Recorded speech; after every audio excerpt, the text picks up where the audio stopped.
प्रिय मित्रों नमस्कार। फरवरी माह में तुला राशि वाले जातकों के लिए किस प्रकार से सारे के सारे जो ग्रह है वह किस प्रकार से फल देंगे, आज इस वीडियो के माध्यम से मैं आपको यही जानकारी देने वाला हूं। सूर्य किस प्रकार से फल देगा, मंगल किस प्रकार से फल देगा, बुध किस प्रकार से फल देगा, अन्य ग्रहों के क्या समीकरण होते हैं कि आपके जीवन में कभी उथल पुथल मचा देंगे या कभी बहुत खुशियां ला देंगे।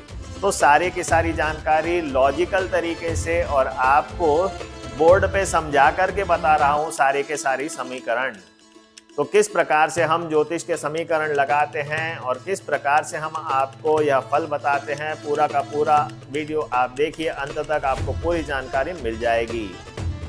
अंत में एक बात अवश्य मैं कहना चाहूँगा कि ज्योतिष जो होता है वह अपने ज्ञान के आधार पर आपको सारी चीज़ें बताता है, सारी बातें बताता है, तो उसकी बात पर 100% भी भरोसा नहीं करना चाहिए, क्योंकि 100% जो सत्य है वह भगवान ही जानता है, ज्योतिष नहीं जानता। ज्योतिष अपने ज्ञान के माध्यम से आपके ग्रहों के समीकरणों को देख करके, महादशा अंतरदशा गोचर देख करके बताता है कि आपके साथ क्या घटना घटित हो सकती है, परंतु यह नहीं है कि उसने जो बताया वह 100% सत्य हो जाए। तो ध्यान रखिए इस बातों को और अंधविश्वास में ना पड़े। तो बने रहिए मेरे साथ, देखते रहिए यह वीडियो अंत तक। और अगर आपको यह वीडियो और मेरी जानकारी अच्छी लगती है तो लाइक अवश्य करें और चैनल पे पहली बार आए हैं तो सब्सक्राइब अवश्य करें। मैं हूं ज्योतिषाचार्य आकाश, आप देख रहे हैं नक्षत्र ज्योतिष।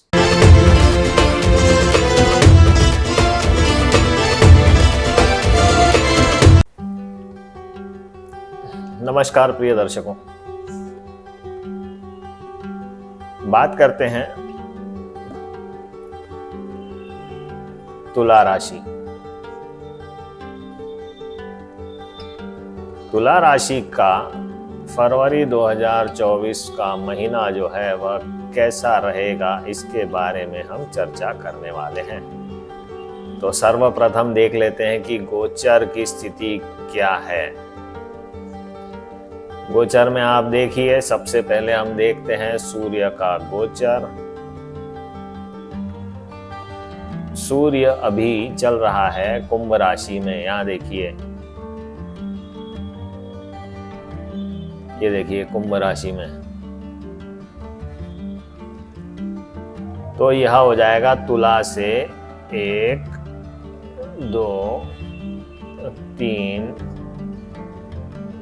4 ये 5। तो सूर्य का गोचर पंचम में हो जाएगा।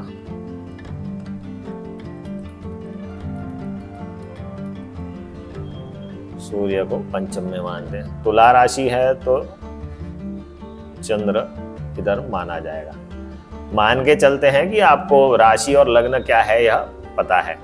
अब बात करते हैं सूर्य के बाद चंद्रमा को, तो आप छोड़ दो क्योंकि चंद्रमा हर 2.5 दिन में बदलता रहता है। तो हम वैसे भी मासिक राशिफल देख रहे हैं, तो इसमें चंद्रमा का ज़्यादा कुछ रोल है ही नहीं। अब देखते हैं मंगल। मंगल की स्थिति आप देखिए, 1 2 3 4।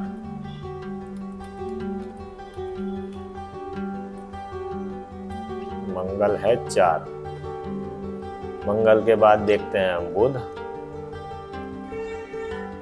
बुध की स्थिति भी आप देखिए, 1 2 3 4। बुध भी 4। बुध के बाद देखते हैं शुक्र, जो कि राशि स्वामी है, उसकी स्थिति क्या है वह भी आप देखेंगे। मकर राशि में है, तो मकर राशि 7 से हो जाती है, चौथे नंबर की केंद्र में है ना। ये देखिए, ये सब केंद्र राशियां हैं। तो 7 4 1 और 10 ये राशियां जो होती है केंद्र में होती है। ठीक है, तो ये देखेंगे तो शुक्र भी चौथे से गोचर कर रहा है। अब बाकी आ जाते हैं फास्ट मूविंग प्लैनेट्स के बाद स्लो मूविंग प्लैनेट्स पे। तो गुरु की स्थिति देख लेते हैं कि गुरु की स्थिति क्या है। पहले मैंने आपको वर्षफल के जो वीडियोस बनाए हैं उसमें तो आपको पूरी स्थिति क्लियर कर ही चुका हूँ, इसलिए यहाँ ज़्यादा उनका डिस्क्रिप्शन करने की बात ही नहीं है। गुरु के बाद शनि। शनि की स्थिति देखते हैं, कुंभ में है तो पंचम में है। राहु। राहु की स्थिति आप देखिए, मीन राशि में है छठा, और केतु जो है यह कन्या राशि में है, तो यह हो गई स्थिति 12। तो इस प्रकार से तो पूरी ग्रह स्थिति आपको मैंने बता दी है। अब इनके फलित किस प्रकार से होंगे, इस बात का ध्यान रखना है। उसके लिए हमें देखना है कि सूर्य जो है इसकी ग्रह स्थिति क्या है। ठीक है, तो सूर्य की ग्रह स्थिति के लिए आप देखते हैं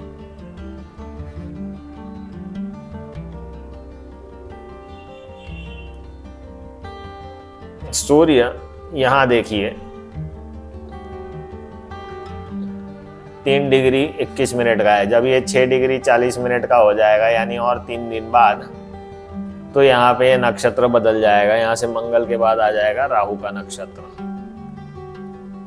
ठीक है, यानी 3 दिन, यानी कि आज की जैसी तारीख है 16, तो ये लगभग 20 फरवरी के आसपास कुंभ में राहु के नक्षत्र में, यानी कि शतभिषा में चला जाएगा, शतभिषा में।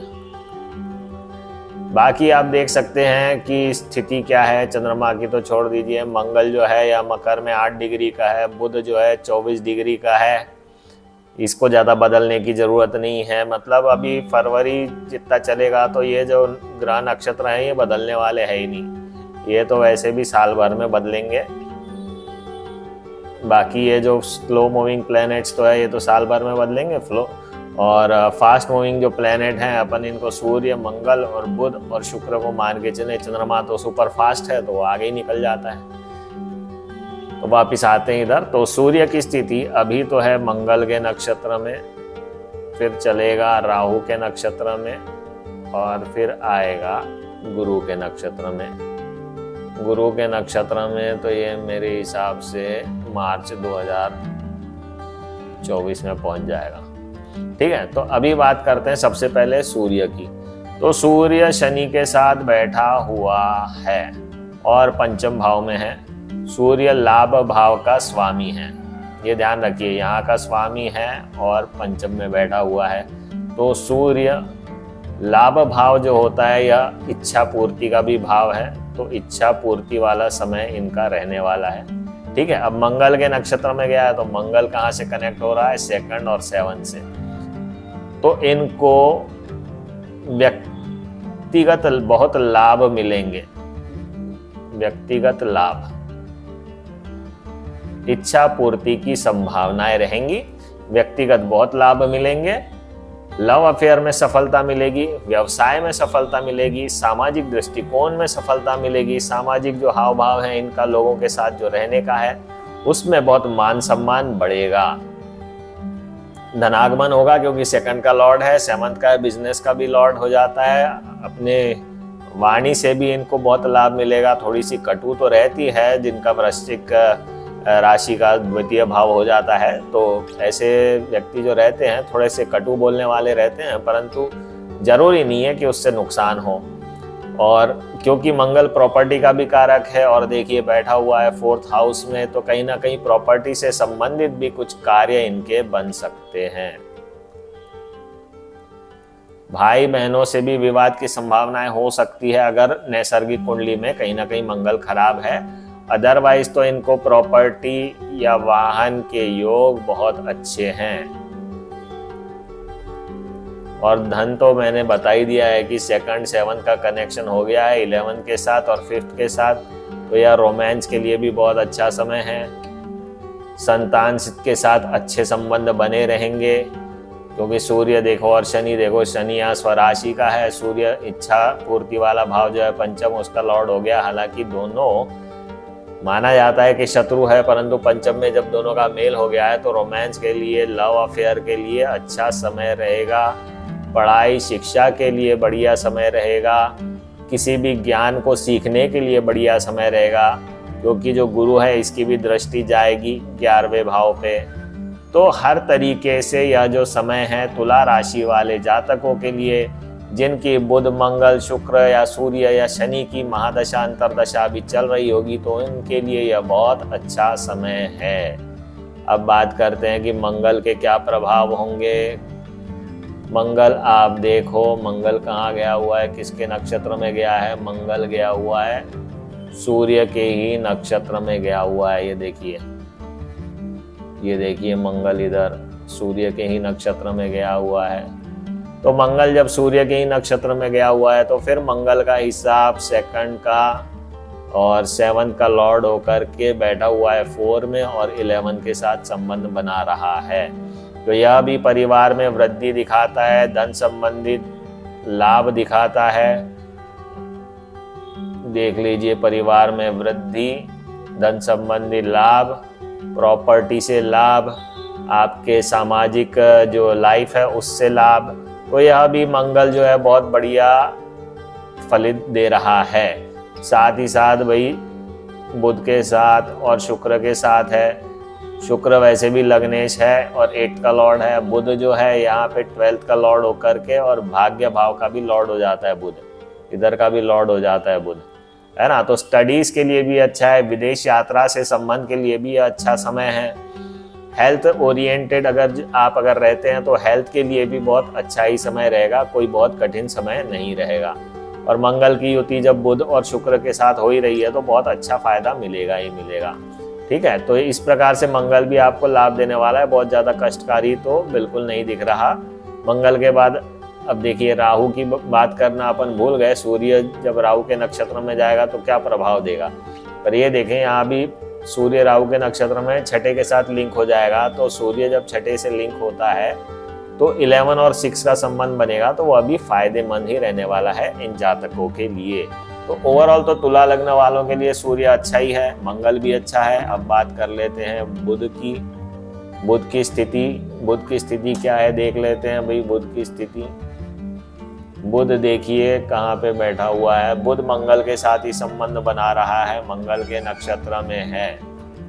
बुध मंगल के नक्षत्र में है तो यह भी आपको, क्योंकि बुध यहाँ पे हो जाएगा, आप देखो 9 का लॉर्ड, 12 का लॉर्ड और बैठा हुआ है 4 में और बैठा है मंगल के साथ। तो यह क्या दिखाता है? यह दिखाता है इन्वेस्टमेंट्स होंगे। कहाँ होंगे? प्रॉपर्टी में होंगे, वाहन में होंगे, या फिर विदेश यात्रा हो सकती है, फॉरेन ट्रैवल हो सकता है, या फॉरेन में सेटलमेंट होने की संभावनाएं बनाएगा, यात्राएं करवाएगा।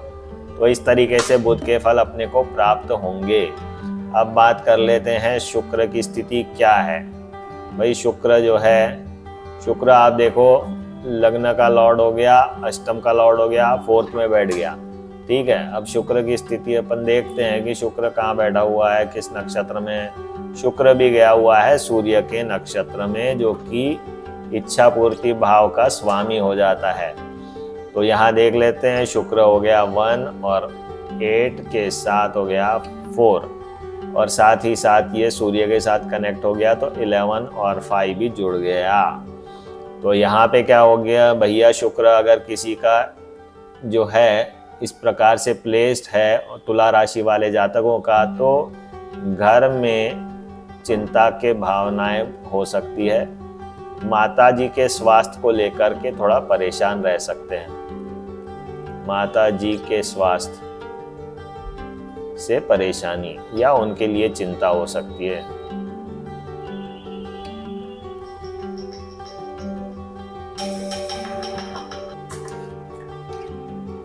तो शुक्र के इस प्रकार से फलित बिल्कुल मिलने की संभावनाएं हैं। और बाकी तो ओवरऑल हमने हर एक प्लेनेट का एनालिसिस कर ही लिया है। गुरु, राहु, शनि, केतु, इनका जो प्रभाव रहेगा, इनका प्रभाव वर्ष के ऊपर पूरा रहता है, यानी कि आपकी वर्ष कुंडली जो रहेगी उसके ऊपर इनका एनालिसिस करना पड़ेगा। और खासकर इनकी अगर महादशा अंतरदशा चलेगी तो इनके प्रभाव की जानकारी ज़्यादा मिलेगी।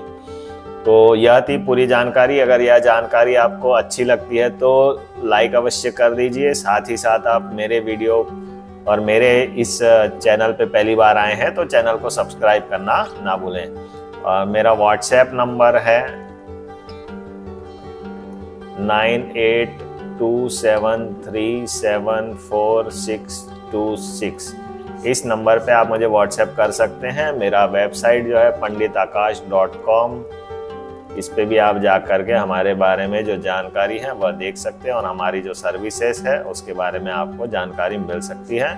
हमारा जो ऑफिस है यह भोपाल में है और आपको अगर किसी प्रकार से कोई समस्या है जिसका आप निवारण ज्योतिष के माध्यम से चाहते हैं तो आप हमसे संपर्क कर सकते हैं। इतना ध्यान रखें कि हमारे तरफ से भी यह एक कोशिश होगी, गारंटी दुनिया में कोई नहीं लेता है किसी चीज की। हमारे ज्योतिष के ज्ञान के माध्यम से जो कुछ हमसे करते बनेगा वह हम करेंगे। तो आज के लिए इतना ही प्रिय दर्शकों, नमस्कार।